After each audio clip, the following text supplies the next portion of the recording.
99 pesos, 12 pieces na po yan, Mima. Kung naghahanap din kayo ng quality na medyas, ito ang bagay sa inyo. Kung may anak po kayong daycare, kinder, grade 1 hanggang grade 2, sakto po sa kanya to. Nabili ko nga pala to sa TikTok, ang gaganda ng kulay, kaya naman napabudol talaga ako.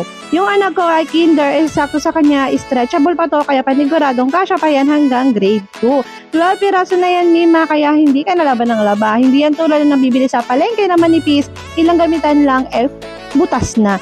Nasa yellow basket ko na yan, Mima, kaya naman i-check out ko na yan, iiwan ko na din sa comment section kung saan ko siya nabili. Ang lagang 135 pesos, ganito kadaming socks na yung mabibili. Yes, mga mare, sobrang mura lang talaga dito sa TikTok kapag dito ka bumili. Mare, kung bibilin mo to sa palengke o kaya naman sa mall, ay nako, ibang presyo na talaga. Pag sa mall, syempre mahal na yan, mare. Pag sa palengke naman, mabibili mo siguro yan 3 for 100. Tapos dito sa TikTok, mare, papatak na lang yan ng 11 pesos na lang ang isa. O diba, kaya kung nakita mo tong video na to at nagbabalak kang bumili ng maraming medyas, mare, ay nako, it's a sign mas makakatipid ka talaga dito. O diba, ganito karaming medyas na matatanggap mo sa halagang 135 pesos lang.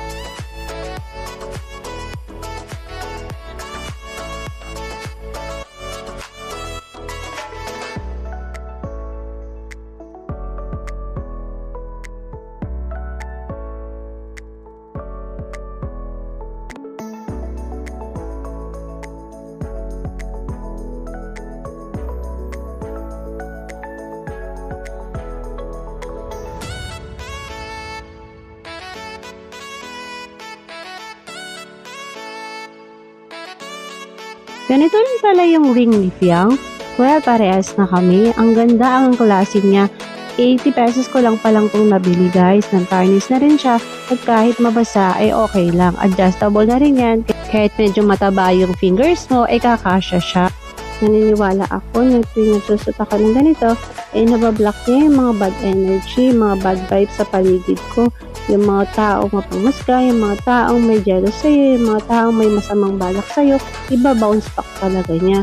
Gumanda rin ang pasok ng pera, simula nagsuot akong ganito, kaya kung ako sa'yo, mag-check out ka na din. Never broadcast your life again. Never again.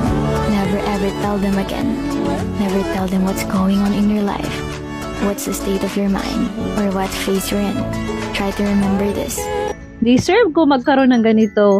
Baka deserve mo rin magkaroon ng ganito. I-check out mo na yan sa yellow basket ko. Ilalagay ko rin sa comment section kung saan ko siya nabili. Sobrang ganda nito mga Mima. Hindi masakit sa paa. Mag-add size na lang kayo dahil ako 36, ginawa akong 37. Saktong-sakto sa paa ko. Pwede kahit sa okasyon, mapa-birthday, kasal, binyag, at kung saang gala mo pa.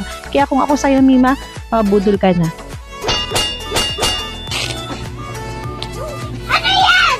Ay, sorry. Akala ko kasi parcel eh. Ulkan kasi parcel. Dinuhan, bumi mo na. Sorry.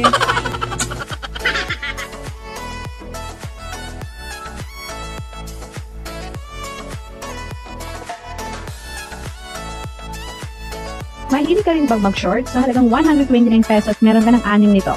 Pwede kang mamili ng mga bulaklak na gusto mo. May floral, clover, tulip, blossom, daisy, at small floral. Yung sa akin napili ko ay floral. Ang ganda ng mga designs niya, guys, at hindi rin yan manipis. Tulad ng nabibili natin sa palengke. Sobrang komportable nito pag sinuot mo, kaya pwede siyang pang araw-araw pagtulog at kahit pang ilalim kapag nakaskirt po tayo. Kaya kung kailangan mo rin ng ganito, nasa yellow basket ko lang yan. Ilalagay ko na rin sa comment section kung saan ko siya nabili. Kaya ano pang hinihintay mo, Mima? Sa halagang 129 pesos, 6 na piraso na yan. Ganon kadami, hindi ka magsisisi sa quality, i-check out mo na yan, nasa yellow basket ko lang siya.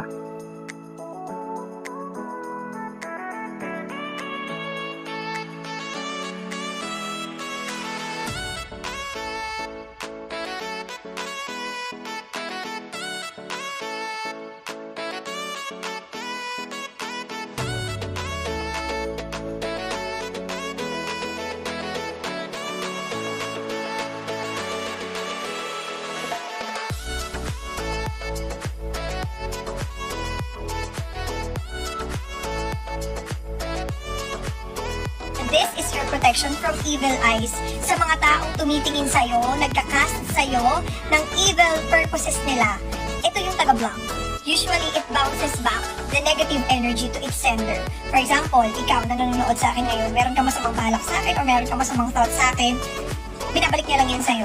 Kung meron kang masamang intention sa akin, babalik lang yan lahat sa'yo. I-request ko lang guys to please widen your understanding about this and please respect everybody's belief.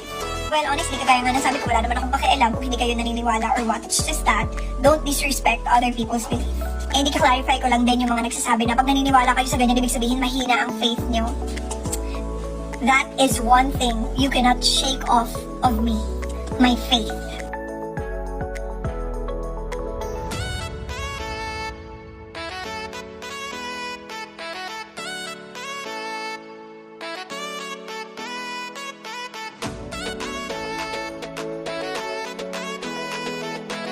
Kung ganito pa rin ang gamit yung iba, naku, palitan mo na yan. Tulad ko, nangyari na siraan ako ng pang-ipin dahil sa kalumaan na rin siguro ito at naaarawan, inilagay ko na lang ang abre para makatuyo ko yung mga damit ng mga bata. So, napahanap ako sa TikTok nito at ang ganda, may lock na siya sa dulo, hindi malalagag sa sampayan at rotating na rin pala yan, Nina. Dalawa na in-order ko para naman sold na para sa shipping fee. Ang ganda ng quality, stainless steel na yan, Nina, kaya hindi yan basta-basta masisira. Kita mo yung klase ng pag-ipit niya, connected yan guys, kaya hindi yan masisira tulad ng plastic ng gamit natin. Kahit hatak-hatakin ko pa yung sinampay, hindi yan masisira. O diba, dalawa na in-order ko, parang bunol na talaga. Ano to, inaantay mo na sa yellow basket ko lang yan at iiwan ko na rin sa comment section.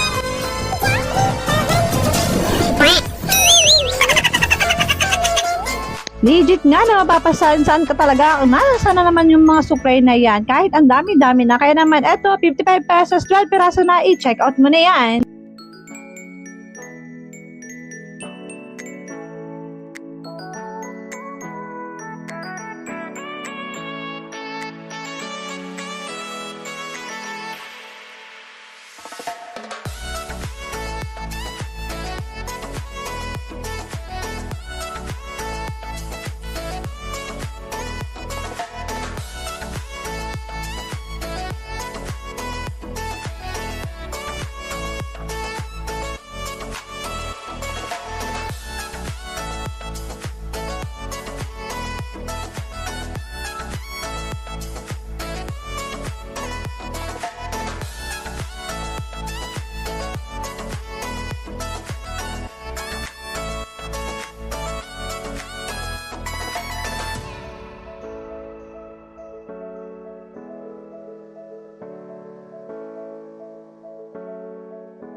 Bluetooth mode.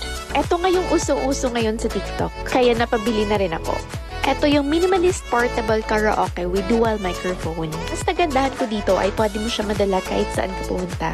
Napaka-portable niya dahil wireless siya, pati nga microphone niya eh. Tignan niyo naman tong microphone, napaka-cute diba? Di na kayo magagawa ng jowa niyong kumanta. May sarili na din siyang control sa kanyang microphone, kaya you don't need to go to the speaker mismo.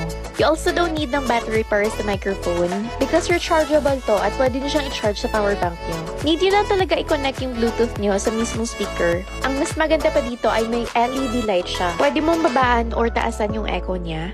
Pwede kayo mag-record dito or pwede niyong ibahin yung voice niyo.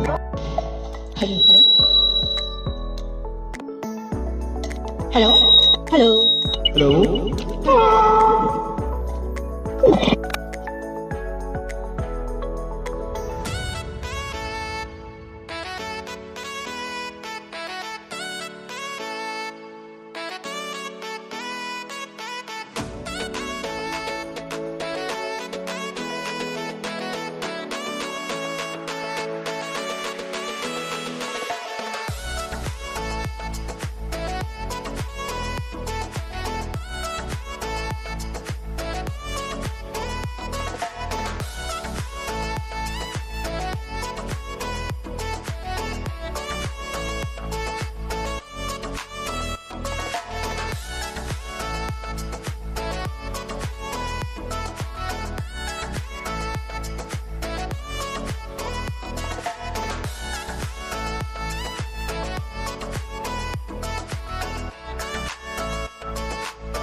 It's time to change na nga. At eto, nag-curlash muna ako, tsaka ako naglagay ng ganito. Pinapress ko siya para mas lumapat pa siya sa aking pilik mata. Kung ang inyong problema ay manipis at maiksi na mga pilik mata, why not try ang ating Roofly eyelashes na ganito? Murang-murang halaga lang yan. Pak na pak na ang inyong mga mata. I'm using na the purple color. Ayan. Kaya nasa yellow basket ko lang yan, Mima. Check out mo na.